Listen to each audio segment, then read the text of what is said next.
Alright, so here it is, the 356. It's finally in the shop.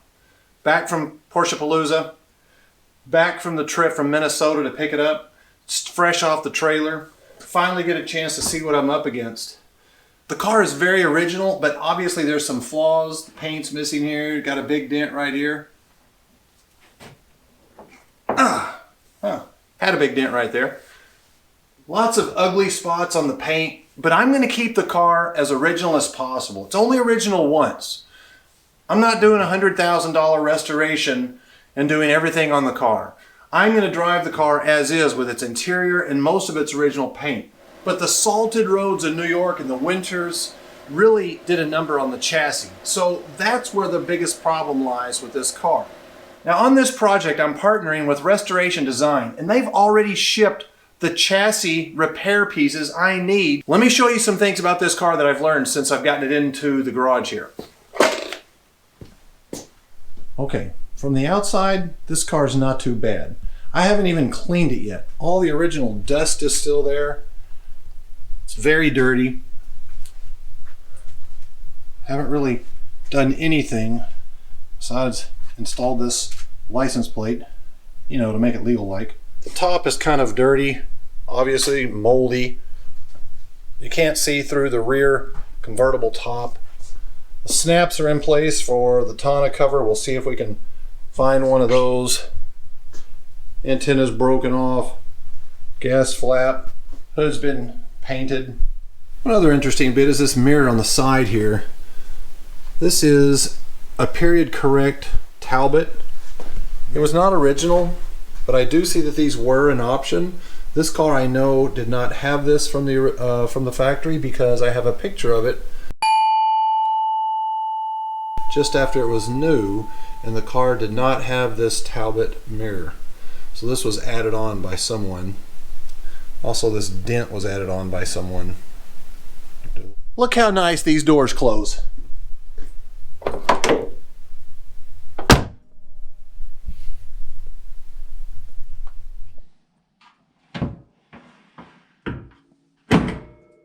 Now, one more cool thing about the SC is that its exhaust came through here. The bumper overriders. Backup light. Of course, this one's had a big dent in here from the original owner's dad pushing this car out of the way with his giant chrome bumpered Cadillac back in the day. Left this nice imprint here. I'll have to take this off and see if we can beat that back out and save it. And now for the not so awesome part. And what you're looking at here is a giant piece of sheet metal somebody had welded into the structure. This shouldn't even be here. And if you look at the support here, you can see rust in this little piece here, which we've got the sheet metal to replace this. Rust in the battery box, of course that's all going to be replaced. Rust in the suspension over there. Rest of the suspension here. You can see that sheet metal was welded in and riveted right here. Here's the rivets. There's rivets over there. That's original. The outside is nice. Not a problem with anything there. The back of the floor pan is actually okay. The jack spurs are rusty. Again, the outside of the body itself is in good shape. So this whole floor pan needs to be replaced. Rusted through right there. Alright, let's see if we can fold this. Okay, let's see if we can fold the top back.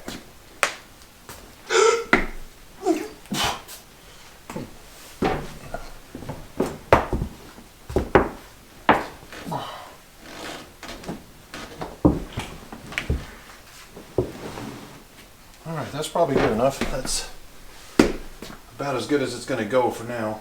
Okay, look at this. Original seat. Forward. If you look down here, this is the attachment point for the seat belts, which were not supplied by the factory back in '64. You could add seat belts, you could order seat belts, and if you did, you got these 2 points here, which would screw into the chassis where you could actually hook the belts. There's a luggage strap. Here's the seat itself. It folds up much like the 911. Looks a lot like the 911 rear seat. And there's a seat. And that's all original interior there, which is really cool. Again, this part here is not leather.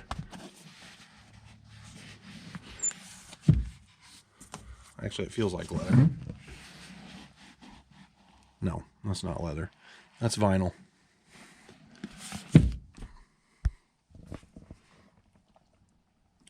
Little cleanup of the carpet.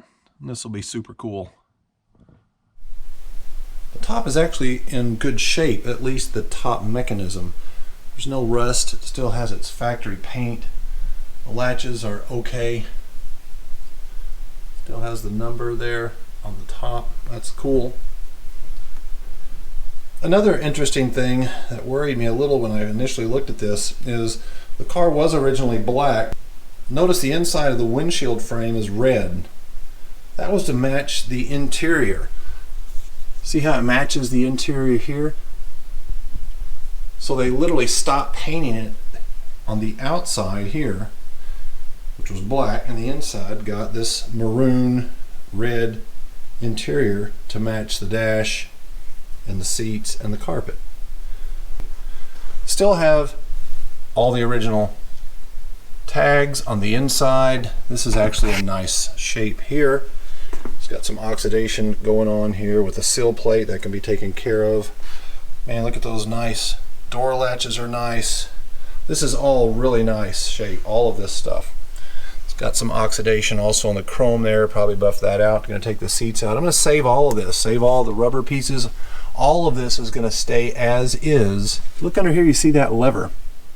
And that lever is the gas reserve.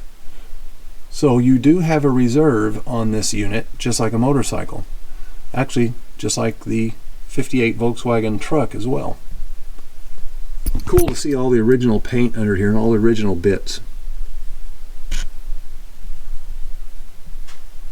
Alright, let's check out the engine. So much like in the 911, there's a little knob you can pull. There it is right there. We'll give it a pull.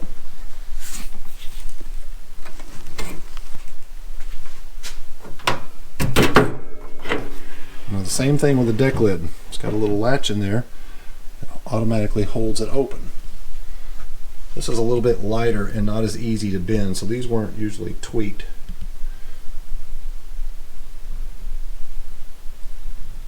Now, the previous owner bought a new set of Webers and installed them. I don't like that spring there. I'm not sure what's going on there. But he never drove the car with these Webers. He just bought the Webers, put them on, and never drove it. So these filters and these filter housings are all new and not used. I have the rear engine shroud that was taken off. These heater boxes are not in good shape. They took a beating. There's a hole over here You can see right there. This is the original tar paper that was put on for insulation right there.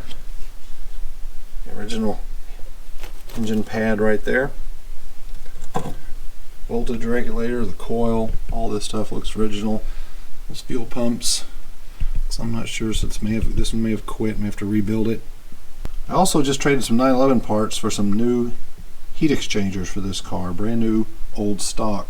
So I'll be removing these rusted flapper boxes and getting rid of those and putting on the new set. Now this is cool. When I first got pictures of the interior of this car, I saw this steering wheel and I thought it was a Nardi wheel. And that's cool and all, but I probably would have rather have had the original steering wheel. But the Nardi wheel is cool if it's period correct. The later ones weren't so neat, but the early ones were. But when I got to see the car in person, I noticed this was not a Nardi steering wheel. This is a Les Leston steering wheel. Now that's an unusual steering wheel in the fact that it was offered by Porsche, but only for the Porsche 904. And this is unusual because Porsche tended to use German suppliers like Recaro or Blaupunk or VDM. Now, from what I know about the Les Leston steering wheel, the majority of them had this machined ring in the steering wheel. You can see it here. In fact, one of my buddies, a well-known 356 expert, said his 356 Speedster came with a Les Leston steering wheel. So it's kind of an interesting wheel. You don't see them very often. Man, the last one that I saw at auction went for about $5,000, which seems nuts. All right, let's see if we can get in the frunk. Now to get in the frunk, you pull this little lever here. And it's unlocked, so I'll reach under, grab this lever, pull. Did I get it?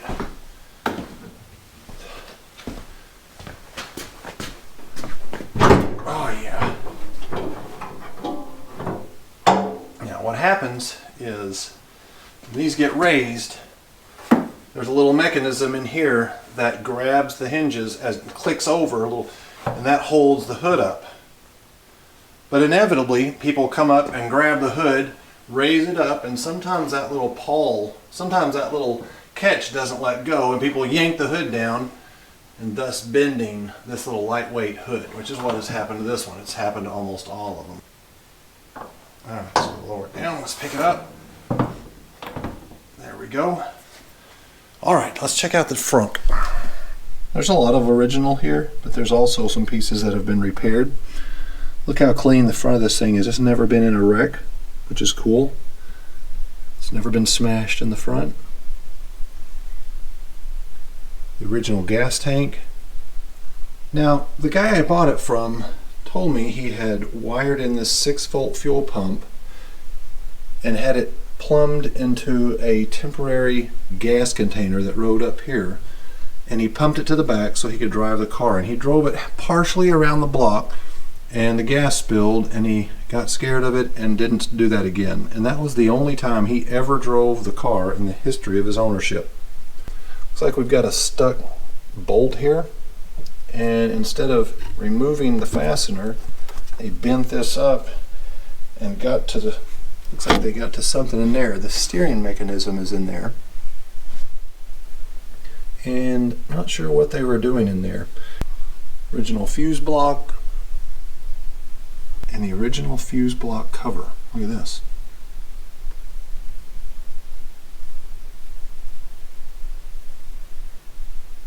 Now that's cool. That's usually missing on these. Here's the spare tire strap still in there.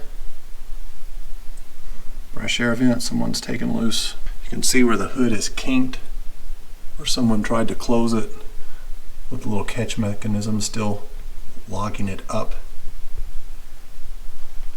This part looks nice. It's never been smashed. It's all fresh, clean. That's rare to see, just like it is in the back. We got something going on here with this headlight because we have two different assemblies on here.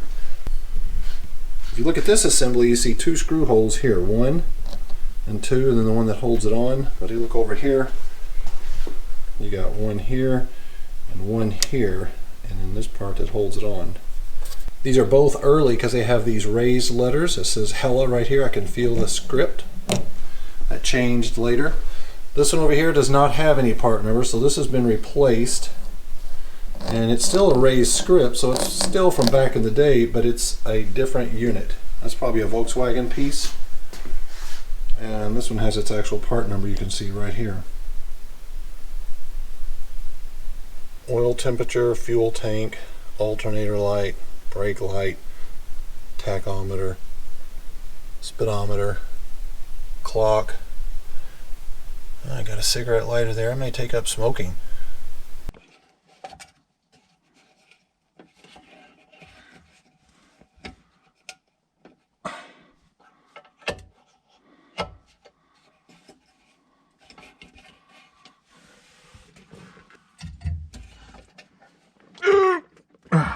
Well, the ashtray won't open. I can't smoke. Oh, there we go. Oh, yeah, things had a few butts in it. A little light underneath there, a little courtesy light, rear view mirror. Check it out, still has these square weave visors, which is cool.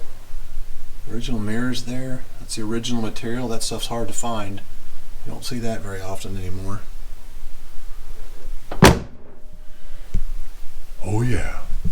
Now, to drive this vehicle, you needed 5 keys. 1 for the door.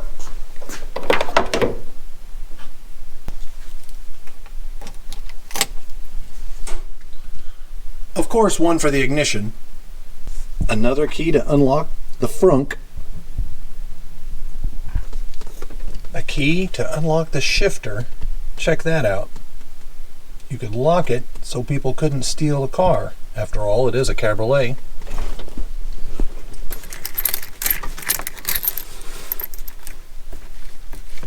Look at that, how cool is that?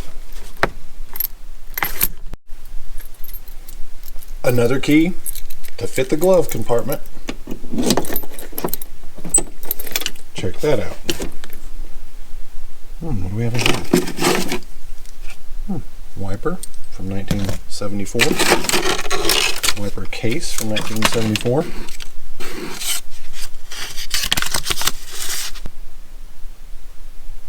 And a Mr. Frunk 64 Porsche. And push it back. Cool. And last but not least, the antenna. And to lock the antenna, you take the antenna key, which is this one right here, which is broken off. It should have 2 little ears there. And it goes right in the...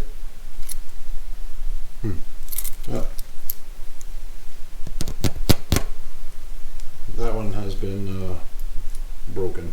Now, if you want to geek out over bits and tools like I do, check this out.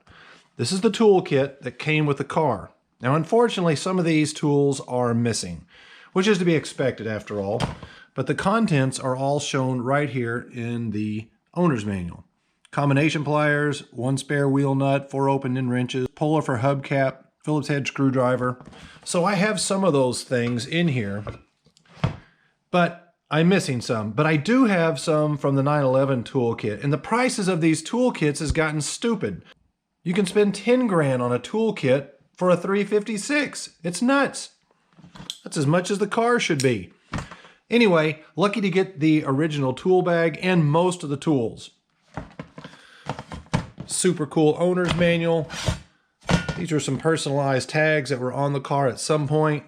Hubcap. There's one of the original carburetors. Now this original owner's manual, this thing tells you how to rebuild the engine, how to rebuild the transmission. This is not your typical owner's manual that comes in your new car that shows you how to work the XM radio. This tells you how to rebuild the transmission, for Pete's sake, how to set the dwell, how to check for runout in the brake rotors.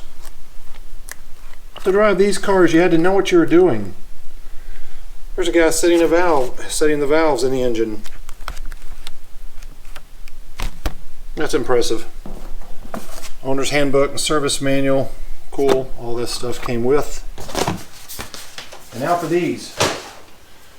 Look at this.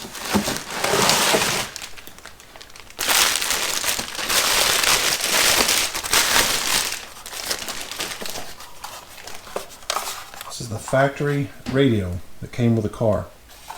It's the external amplifier. Plugs in. Get this wire that holds the radio in. There's the power wire. Didn't find the knobs. Have to track those down. That's a blah punk. I'm not sure which model it is. How cool is that? Is it a Frankfurt? I don't know. It says Frankfurt. Cool.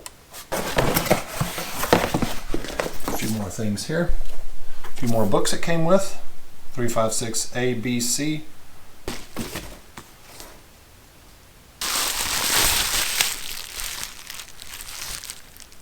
Push in and rotate on. Isn't that cool? So both of those. Receipts for the car. Ah yes, the secrets of the inner circle. I will now be in the circle instead of out of the circle looking in. Wow, just a little light reading here. And then how to keep your Volkswagen alive. A manual of step-by-step procedures for the complete idiot. That's me. Alright. So I guess this guy was thinking this car is close enough to a VW that this would be good enough. Anyway, this is like a car guy's dream when this stuff comes with the car. All these records, all these books, the tools, everything that's been kept, the radio, original battery cover, windshield wiper bottle. Yes, it had windshield wiper squirters. Those are all the original carburetors in there. There's the original jack, which is basically the same as the VW, made by Bilstein. Original, new old stock rear windshield for the factory hardtop I got with this unit. Here's the boot for the top, in really good shape. All the snaps are there, it's not torn. That's cool. Check this out. New old stock rear window for the factory hardtop that came with the car. I'll have to show you that in a minute. Here's the rear window rubber and trim for the rear window. Alright, we're back in the super secret storage warehouse. And it's been snowing. Alright, so we'll just walk in here and I'll show you this hardtop. There's the super secret Speedster.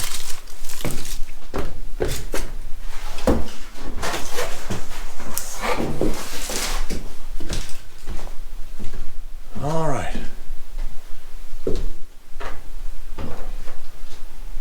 Here it is. Metal hardtop, glass windows, glass on the two side windows, and we have the glass window for the back. Original upholstery on the inside. It has the latch mechanisms that hold the top down. It bolts on in the back. It's got the pieces along the very back rail. Alright, you see what I'm up against, the good and the bad. The good is this car can be really cool, semi-original. I'm going to keep it as original as possible. Bad, the chassis underneath and the extensive rust. But we've already got the parts in, we just got to get it done. Either I'm going to have to do it, or my buddies over in Tulsa are going to have to do it. So I'm going to have to get with them and see if they're going to jump on this or not. I don't want this thing sitting around for 6 months like Orange Crush is stuck at the painters right now. Let's hope the rust is the major issue. It's sad that it was taken off the road 40 plus years ago just because it was unsafe for highway driving with its rusty chassis.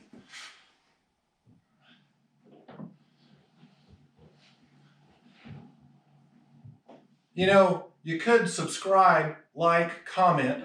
It is free.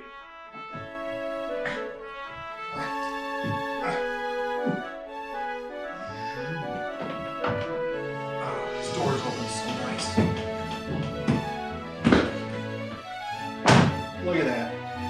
Oh, one more thing. When the guy bought the new Weber carburetors, I even got the original Weber carburetor box. Redline Performance Kit.